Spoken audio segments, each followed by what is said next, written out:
ഏത് നിമിഷവും പൊട്ടിത്തെറിക്കാവുന്ന ഒരു രാഷ്ട്രീയ സൈനിക അന്തരീക്ഷം.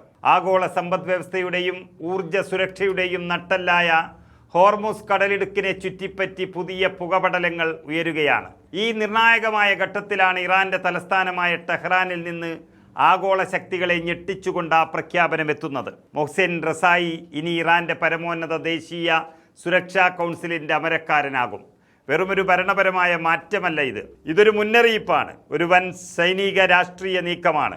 സുപ്രീം നേതാവ് ആയത്തുള്ള അലി ഖമേനി നേരിട്ട് കൈകൊണ്ട് ഈ തീരുമാനം പശ്ചിമേഷ്യയുടെ ശക്തി സന്തുലനത്തെ തന്നെ മാറ്റിമറിച്ചേക്കാമെന്നാണ് പറയുന്നത്. കൗൺസിൽ സെക്രട്ടറി സ്ഥാനത്തു നിന്നും ഭാരവാഹിയായ മുഹമ്മദ് ബാഗർ സോൾദ്ഗാദർ രാജിവെച്ച ഒഴിവിലേക്ക് പ്രസിഡന്റ് മസൂദ് പെഷേഷ്കിയാൻ റസായിയെ നിയമിക്കുമ്പോൾ ഖമേനി അതിനു മുകളിൽ തൻ്റെ ഏറ്റവും ശക്തമായ മുദ്ര പതിപ്പിക്കുകയായിരുന്നു.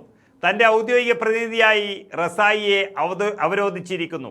ആരാണ് ഈ മൊഹ്സെൻ റസായി എന്ന് പറഞ്ഞാൽ ലോകരാജ്യങ്ങൾ ഈ പേര് കേൾക്കുമ്പോൾ ആശങ്കപ്പെടുന്നത് എന്തുകൊണ്ടെന്ന് ചോദിച്ചാൽ 8 വർഷം നീണ്ടുനിന്ന ക്രൂരമായ ഇറാഖ് യുദ്ധകാലത്ത് ഇറാന്റെ പ്രതിരോധ തന്ത്രങ്ങൾക്ക് രൂപം നൽകിയ മുൻ ഇസ്ലാമിക് റവല്യൂഷണറി ഗാർഡ് തലവൻ, ശത്രുക്കൾക്ക് മുന്നിൽ ഒരിഞ്ച് പോലും വഴങ്ങാത്ത കടുപ്പക്കാരൻ, തൻ്റെ പ്രിയ സഹോദരനെന്ന് വിശേഷിപ്പിച്ചാണ് ഖമേനി അദ്ദേഹത്തെ ഈ നിർണായക പദവിയിലേക്ക് ആനയിക്കുന്നത്.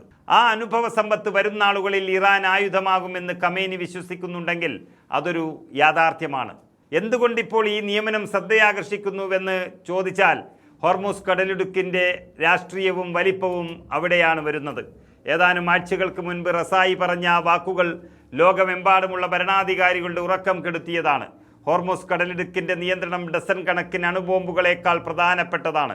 ലോകത്ത് കടൽ മാർഗം സഞ്ചരിക്കുന്ന മൊത്തം ക്രൂഡ് ഓയിലിൻ്റെ 1/5 കടന്നു പോകുന്നത് ഈ ഇടുങ്ങിയ കടൽപാതയിലൂടെയാണ്. Saudi Arabia, Iraq, UAE, Qatar തുടങ്ങിയ അറബ് രാജ്യങ്ങളുടെ എണ്ണയും വാതകവും ഒഴുകുന്ന ജീവനാഡി. ഇവിടെ ചെറിയൊരു തടസ്സമുണ്ടായാൽ ലോകം കരിഞ്ചിന്തയിലേക്കും പട്ടിണിയിലേക്കും കൂപ്പുകുത്തുമെന്നുറപ്പാണ്. അമേരിക്കയും പാശ്ചാത്യ രാജ്യങ്ങളും ഇതിനെ തുറന്ന അന്താരാഷ്ട്ര ജലപാതയായി കാണണമെന്ന് വാദിക്കുമ്പോൾ ഇറാൻ പറയുന്നു ഇത് തങ്ങളുടെ പരമാധികാരത്തിൻ്റെ ദേശീയ സുരക്ഷയുടെ അവസാന അതിർവരമ്പാണ് എന്നുള്ളത്. ഒരു വശത്ത് വാൾ സ്ട്രീറ്റ് ജേണൽ റിപ്പോർട്ട് ചെയ്യുന്നത് പോലെ ഹോർമുസ് തുറന്നു നൽകിയാൽ ഉപരോധങ്ങളിൽ ഇളവ് നൽകാമെന്ന അമേരിക്കയുടെ തന്ത്രപരമായ വാഗ്ദാനങ്ങൾ, മറുവശത്ത് അമേരിക്ക പശ്ചിമേഷ്യയിൽ നിന്ന് പിന്മാറാതെയും ശത്രുത അവസാനിപ്പിക്കാതെയും യാതൊരു വിട്ടുവീഴ്ചയ്ക്കുമില്ലെന്ന് ഉറപ്പിച്ചു പറയുന്ന ഇറാനിയൻ സൈന്യം. ഈ 2 മുനമ്പുകൾക്കിടയിലാണ് റസായി എന്ന കൊടുങ്കാറ്റിൻ്റെ വരവ്. ഇറാൻ്റെ ആഭ്യന്തര രാഷ്ട്രീയത്തിലും ഇത് വ്യക്തമായ സന്ദേശമാണ് നൽകുന്നത്. ആഗോള സമ്മർദ്ദങ്ങൾക്കും ആണവ ചർച്ചകൾക്കും ഉപരോധങ്ങൾക്കും നടുവിൽ ഇനിയൊരു അയഞ്ഞ സമീപനമില്ല. സുരക്ഷാ കാര്യങ്ങളിൽ വിട്ടുവീഴ്ചയില്ലാത്ത പരിചയസമ്പന്നരായ പഴയ പടത്തലവന്മാരെ തിരികെ മുൻനിരയിലേക്ക് കൊണ്ടുവന്ന് രാജ്യം തങ്ങളുടെ പ്രതിരോധ കോട്ട ഒന്നുകൂടി ഭദ്രമാക്കുകയാണ്.